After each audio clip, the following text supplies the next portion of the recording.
এটা কি সম্ভব যে গাড়ি রেখে সুপারভাইজার জ্যামের মধ্যে চলে গেছে? তো আপনি হচ্ছে সুপারভাইজারকে আসতে বলেন, সুপারভাইজার না আসা পর্যন্ত এই গাড়ি হচ্ছে যাবে না। 20 তারিখের পর থেকে ওনাদের ভাড়া দেখেন, ঢাকা দিনাজপুরে এসি 1200 করে। 1200 করে। হ্যাঁ, এখন আপনি হচ্ছে কত টাকা রাখছে? আপনি 1800। 1800 রাখছে।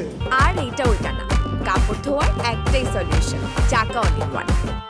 আসসালামু আলাইকুম। কই থেকে আসছেন আপনি? দিনাজপুর। দিনাজপুর থেকে। বাস ভাড়া কত রাখছে আপনার কাছে? 2000 টাকা। 2000 টাকা।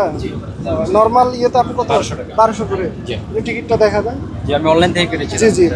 আমরা দুইজন 4000 টাকা নিয়েছি। 4000 টাকা। জি। তো মোটামুটি আমরা যা দেখতে পেলাম যে হচ্ছে তারা হচ্ছে বেশি আপনাদের কাছে ভাড়া রাখছে, ঠিক আছে? তো দেখি আমরা এটার হচ্ছে ব্যবস্থা নিব আইনগত। ভাইয়া, সুপারভাইজার সঙ্গে কি যোগাযোগ হয়েছে আপনার? ফোন ধরতেছে না কেন? কারণ কি? এটা কেমন কথা ভাই? কারণ একটা প্রতি গাড়িতে তো একটা করে সুপারভাইজার থাকে, তাই না? যাত্রীকে তো শেষ গন্তব্যে পৌঁছানোর হচ্ছে দায়িত্ব ওনার, সুপারভাইজারের, তাই না? আমি হচ্ছে এই প্রথম শুনলাম যে হচ্ছে জ্যামের মধ্যে সুপারভাইজার নামে চলে গেছে। এটা কি সম্ভব বলেন? এটা কি সম্ভব যে গাড়ি রেখে সুপারভাইজার জ্যামের মধ্যে চলে গেছে? সুপারভাইজারকে রেখে চলে আসছেন আপনি? হ্যাঁ, আমি কি করবো? ওইদিকে জ্যামের ভিতরে তো বসেও থাকতে পারতেছি না, আমরা সিগন্যাল ছাইড়া দিছে। আপনারা যে বাড়তি ভাড়াটা নেন, এটা কারণটা কি বলতে পারবেন একটু?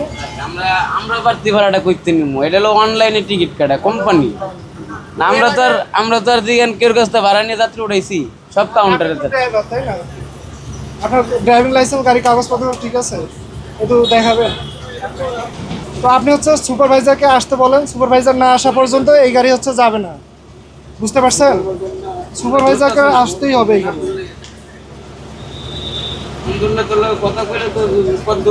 ওনাকে একটু চেষ্টা করেন, ওনাকে বলেন যে ভাই আপনি না আসলে সেনাবাহিনী গাড়ি এখানে তল্লাশি করতেছে, তো আপনারা বেশি বাস ভাড়া হচ্ছে বেশি নিয়ে ফেলছেন, তো এখানে হচ্ছে উনি না আসলে আমরা হচ্ছে গাড়ি ছাড়বো না।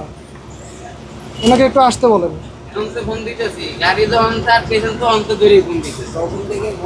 আপনাদের দৃষ্টি আকর্ষণ করতেছি, আপনাদের কাছ থেকে অতিরিক্ত বাস ভাড়া নেওয়া হচ্ছে, ঠিক আছে? এটা আমরা তদন্ত করে হচ্ছে জানতে পারছি এবং দেখলাম, নিজ চোখে হচ্ছে এসে দেখলাম আপনাদের কাছে নর্মাল ভাড়া হচ্ছে 1200 টাকা, সেখানে আপনাদের কাছে 1800 টাকা 2000 পর্যন্ত নেওয়া হয়েছে। তো সুপারভাইজার নাই, উনি হচ্ছে নেমে গেছে, উনি ড্রাইভার সাহেব বলছে উনি আসবে, তারপর এই গাড়ি আমরা ছাড়বো এবং যাত্রীদের কাছ থেকে যে অতিরিক্ত ভাড়াটা নেওয়া হয়েছে এই টাকাটা আপনারা ফেরত পাবেন, এই আশাটা রাখতে পারেন সেনাবাহিনীর উপর, ঠিক আছে? আসসালামু আলাইকুম।